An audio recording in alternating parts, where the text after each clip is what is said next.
ये बात कोयटा ने बहुत देर नहीं कर दी अपना कॉम्बिनेशन दुरुस्त करने में, स्पेशली बैटिंग की बात की जाए। आज हमें लगा ठीक है उनके अगर 3 ओपनर फायर कर जाते तो ये 220 भी वो बना सकते थे, क्योंकि उनका वही 6-7 ओवर शुरू के ज़ाया हो गए।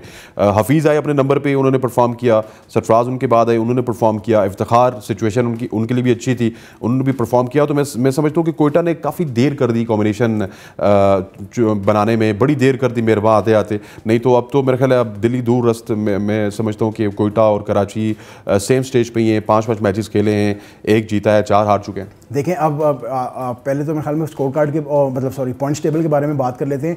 The only hope they have is के वो चौथे स्पॉट के लिए कराची भी और कोयटा भी किसी तरीके से पेशावर को ड्रैग करें। क्योंकि बाकी तीनों टीमें मुझे लग रहा है कि they are going to fly away with their squads right now.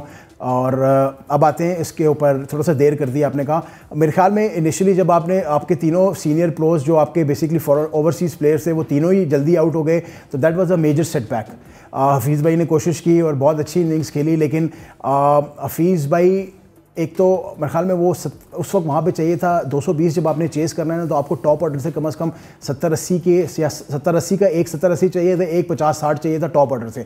वो तीनों के आउट होने के बाद सारा का सारा प्रेशर चला गया हफीज़ भाई पे। हफीज़ भाई ने अपनी पूरी कोशिश की, उन्होंने बड़ी अच्छी इनिंग्स खेली। लेकिन जब सरफराज अंदर आए, सरफराज ने आपको देखा, मेरे ख्याल में सरफराज का स्ट्राइक रेट 110-112 का स्ट्राइक रेट था।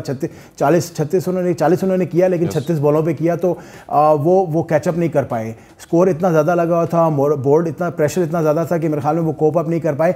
Nothing to lose heart about, लेकिन जिस तरह आपने कहा कि 5 मैचेस में से 1 जीते हुए, 4 हारे हुए, तो अब दिल्ली वाकई बहुत दूर होगी इनके। दिल्ली दूरस्त नज़र आती है। और ये भी बताएं कि इफ्तिखार जो है उन्होंने थोड़ा सा ऑड काम किया ना, कि वो जब 18 बॉल रह रहे थे तो ऑडिन स्मिथ भी दूसरी साइड पे मौजूद है और वो उनको रन्स नहीं दे रहे। ठीक है 2-3 छक्के लग गए, लेकिन ये जो लेदर बॉल है, हार्ड बॉल की क्रिकेट है, इसमें हमें कम नज़र आता है। क्योंकि इफ्तिखार ने आई थिंक 30-35 साल टेप बॉल खेली है, उसके बाद 6-7 साल से वो जो है हार्ड बॉल खेले, तो आदतें अभी तक नहीं बदली इफ्तिखार की कि वो, और वो सोच भी रहे थे, मैं आपको बताऊं, वो इस इंटेंट के साथ खड़े थे। और इस्लामाबाद भी डरा हुआ था कि यार ये 18 बॉल पे 70-80 रन बना सकते हैं। देखिए बिल्कुल सही कहे, वो टेप बॉल की आदत जो है ना वो जाते जाते जाती है, थोड़ा टाइम लगता है। Iftikhar is the only where probably इस वक्त मैं पाकिस्तान की टीम की बात कर रहा हूँ, is the only player probably जो कि इस तरह का क्रेजी आपको रन चेस करके दिखा सकता है। लेकिन ये कि प्रॉब्ली उसके लिए भी बहुत ज़्यादा हो गया था। 18 बॉलों में मेरे ख्याल में 64 के 65 रन चाहिए थे, विच इज़ नॉट, वो जो आप जितना भी अच्छा खेल लेना तो आप मेरे ख्याल में ये रन नहीं कर पाते। इफ्तिखार ने कोशिश ज़रूर की,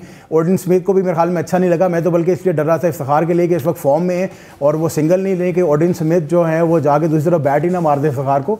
तो ऑन अ लाइटर नोट मेरे ख्याल में इफ्तिखार ने कोशिश की, लेकिन मैच में डिफरेंस बहुत ज़्यादा बढ़ गया हुआ था तब तक। ठीक।